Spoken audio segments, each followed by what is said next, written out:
ये चौथा साल है इम्पैक्ट इंडिया फाउंडेशन यहाँ पुरैयाहाट रेलवे स्टेशन पर। जब से ये रेल चालू हुआ माननीय प्रधानमंत्री जी का, तब से ये अपनी ट्रेन लेकर आती है और प्रत्येक साल जो यहाँ के ग्रामीण लोग हैं उनके लिए आँख का, कान का, नाक का, इवन जो महिलाएं हैं उनके लिए कैंसर का, जिनकी हड्डी की परेशानी है, उसका ये अच्छे से इलाज करते हैं। डॉक्टर आते हैं, ऑपरेशन करते हैं और उसका एक बड़ा प्रभाव है।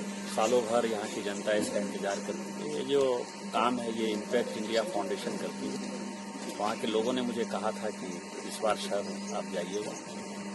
हमारे पिछले साल आपको ध्यान है कि चुनाव के कारण जो हम नहीं आ पाए थे। और ये 15 कंपनियों का CSR है और पूरे देश भर में ये काम करती है। और मुझे इसीलिए ये सारी चीजें देखकर खुशी होती है और बड़े फक्र के साथ कहता हूं कि इस देश में जो CSR है, जिसको कॉर्पोरेट सोशल रिस्पांसिबिलिटी कहते हैं, ये कानून मैंने बनाया।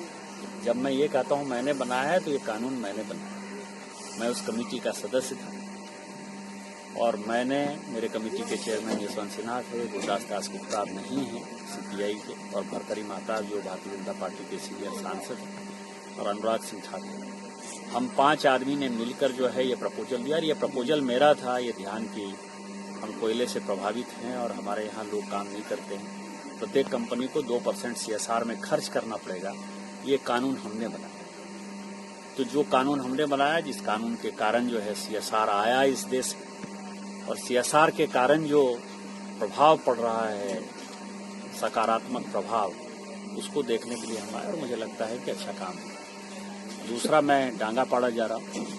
आपको ध्यान हो कि लोकसभा चुनाव के समय पहाड़िया को जो है पुलिस ने, झारखंड पुलिस ने जबरदस्ती गोली मार दी थी। उस वक्त जो है तत्कालीन प्रशासन ने हमसे बात की थी और बात करके कहा था कि हम उसको 10 लाख रुपया देंगे, लोगों को नौकरी देंगे, बच्चों को पढ़ाई करेंगे।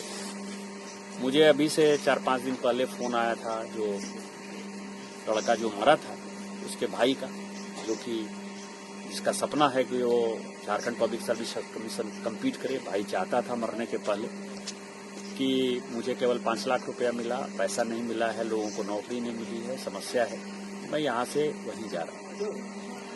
डांगापाड़ा में एक अवैध माइनिंग की भी बात आ रही है सामने में। वो अलग है, लेकिन मेरा ये कहना है कि प्रधानमंत्री जी जनमन के सहारे हों या मुख्यमंत्री जी खुद आदिवासी के सहारे, जब माननीय गुरु जी का ये आंदोलन रहा,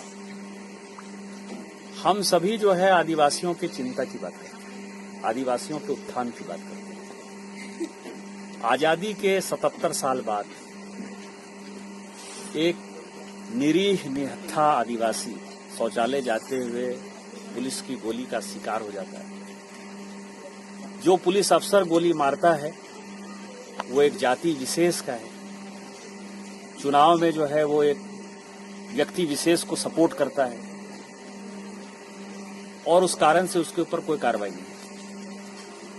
जो आदिवासी मरता है उसके छोटे छोटे बच्चे हैं, पहाड़ी आदिवासी है, आदिम जनजाति है, उन बच्चों को पढ़ाई के लिए हम चिंता नहीं करते हैं। उसके वाइफ जो विधवा हो गई उसके लिए हम रोजगार की बात नहीं करते हैं। और उसके साथ जो कमिटमेंट होता है, ये हम सभी पॉलिटिशियन को सोचने का विषय है।